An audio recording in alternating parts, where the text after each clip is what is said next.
Levels is good. Levels is good. Guys, the day is approaching. The day we've been waiting for. Love Island reunion. Are we going to get some action? Are we going to get some tears? Are we going to get some clarity? Are we going to get some tea spilled? I think so. We saw some trailers. It looks like Olandria's crying. I don't think Sierra's there. I think that legalities wouldn't allow it. So I don't know, man. I'm very on the fence of this, and I'm going to tell you why. Because when I started watching Love Island, I went into it not really knowing anything. I didn't watch the previous seasons. I thought it was a little raunchy. I'm not going to lie. People were swapping spit. Strangers were kissing. People were blindfolded, getting kissed non-consensually, right? Then I was like, all right, let me stop being a little buzzkill. I'm a little old. Let me watch this with open eyes. These kids they're kids. I can say that because I'm pretty old. Adorable. This is the time to do something like this. A lot of them are between like 21 and 26, I want to say. Single, of course. Obviously, this is the time to have that kind of fun, to just live your life, be single, enjoy it. Do I think it's disgusting at times to see it? Yes. But overall, other than that, the other storyline behind it is kind of cool. It's crazy to hear when, you hear the interviews of the Love Islanders after, and they're like, wow, that conversation was like an hour long, and they clipped it into 3 sentences. So that's something to think about when you're watching the show, is to take everything with a grain of salt, because, there was way more to the conversation that we may not be privy to. And the producers are good at their job, right? They know how to sell a storyline, sell a plot. However, though, I was a little behind everyone else, right? So I watched a little late. And so when I came in this team Huda, I'm a Virgo. So I looked at this and I said, instead of judging all these girls, I want to learn something. I want to see how everyone operates. Now, Amaya, that's my girl. That's my heart. I can't stand how much she cries. Me and my friends don't cry like that. I cry at movies. I cry, scrolling on Instagram when I see the soldiers surprise their family members. But I'm not crying every day in front of people the way Amaya is. But that doesn't mean I don't like her. She's one of my favorite people on the show, if not my favorite. You know what I mean? So like I said, I went into this trying to understand everybody. You should do that when you're watching shows, when you're observing, especially reality shows. You should not want to firstly just judge. You should want to identify, say, yo, when I was that age, I was like that. Or I can see at times I act like this. I can see at times I act like this. You know who I don't act like? Olandria. And I really loved Olandria at first until that standing on business challenge. I've never seen someone do the opposite of standing on business and believe that they were standing on business. She literally snitched on everybody, was dropping dimes on everybody, and crashed the fuck out. Like, crashed all the way out. Right? I think she called Taylor a bitch, right? What did she call Taylor? Nah, I don't know. I don't want to put words in her mouth, but I know she was crashing out. And my first thoughts were, damn, they made Huda feel crazy when she crashed out. But Alondria is crashing out, and she's literally spilling the beans on everyone. And somehow Huda became the villain, right? And it's a touchy subject, in our generation, because they didn't want Alondria and Shelly to look like bullies. And they also didn't want Huda to act like she was being bullied to then make them look like bullies.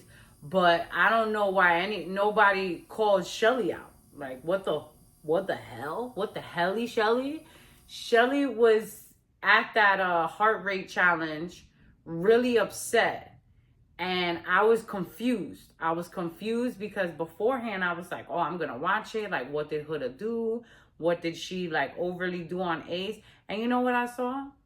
She made out with Ace and she threw Chris right over to Shelly. So I was so confused at what was wrong. Now, I did watch some interviews. I know on the Kiki Palmer interview, Olandria hinted at the fact that, there was some things that were cut out. And that maybe Huda was twerking on his face a little bit. So that's why, she felt some type of way. But honestly, I was confused. I was confused at the outrage. I was confused at the hate. I was confused at the switch up because like Shelly thought she was gonna bring Chris to from the other villa and have a polyamorous relationship with him and Ace. Like in your mind, that sounds cool, but y'all know Ace don't play that. You know what I mean? The short king was not feeling that, and I don't know why she automatically put that all on Huda.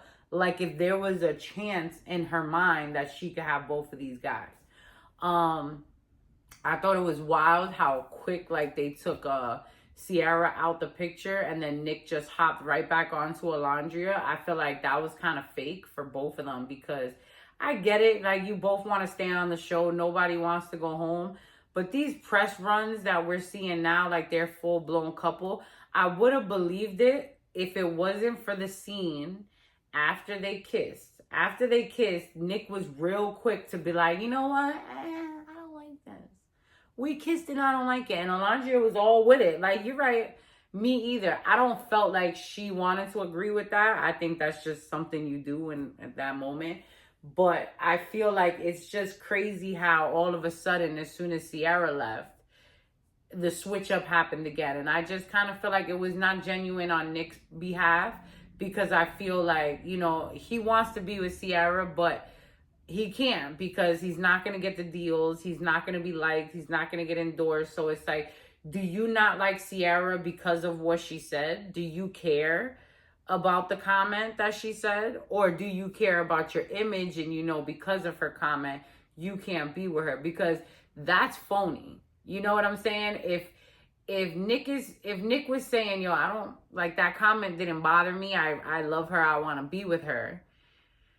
But it's more of, no, that's wild. I don't want no parts of that. You know what I mean? And it's like, I don't think that's what it is. I think it's just safer for your career. And if you ran into Sierra on a drunk night, I think you would talk to her. So, I don't know. I'm excited to see what happens with Jeremiah and Ace. I noticed Ace ain't doing many interviews. Ace ain't acing the way he was acing in the villa. I don't think, some people were saying that it hurt his career more than it helped it. And I didn't really, I think, I didn't realize Ace was the guy that was on TikTok showing everybody how to dance. He was shocked that he was considered the leader and like bossing people around, or that's how his image came across. But I feel like what the biggest issue was him and Jeremiah, because you're mad at how somebody's playing the game. The game is Love Island, right? So you're trying to find love. Am I wrong? Like they should be looking for love on Love Island. And Ace was single-handedly blocking every, you know what, trying to say that that's not what you should be doing and everybody should be open. And then when you're open, you're mad that your shorty is wild open and wants it to be open. So I just thought that was kind of crazy. I love the challenge where the people got to vote and everybody said Pepe was the realest, Amaya was the favorite. I wish I got to be a part of that. Like, I wish I was watching it live. I was very late to the party. I hope, you know, that they don't come at Huda in that type of sense and attack her, because I feel like everybody could learn from each other. I think everybody needs a friend like Huda. I think everybody needs a friend like Sierra. I feel like everybody needs a Shelly. As much as I want to talk shit about Shelly's so calm. She got to be a Taurus, yo. I got to look at this girl sign. She's so, like, calm, but you got to watch for those calm girls. But if you notice, like, the reason why I was mad at Orlandria with the whole, you stood on business by telling people what this one said, what that one said, because you felt like as a girl's girl, you needed to be there for your right-hand man, right? So you felt like you were keeping these secrets from your girl, so now you got to expose everybody. And then as soon as everybody left the villa, Shelly went to go chill with Sierra. Shelly's not cutting off Sierra just because you want to go talk to Nick. Shelly's not being mean to Sierra just because you are. And I feel like that's what happened with Huda. Was Shelly and Huda had their own thing, and because of that, everybody kind of turned on Huda, and Alondria kind of came at her. I don't see Shelly keeping that energy for Sierra. So these are just things to think about. I don't know. This is why I wouldn't go on reality shows. This is why no new friends. I'm too old to deal with a group of bitches. But what I'm saying is, I'm excited for the reunion. I'm excited to see what the next season is going to bring. Jeremiah has a book club right now. Austin, and I think, is it Austin? And I forgot who else was it. Were doing meet and greets and different things like that. Huda's chilling with another reality star guy. And Ace is ducking and ditching every interview out there. So stay tuned. I'll come back and I'll let you guys know what I thought of the reunion after.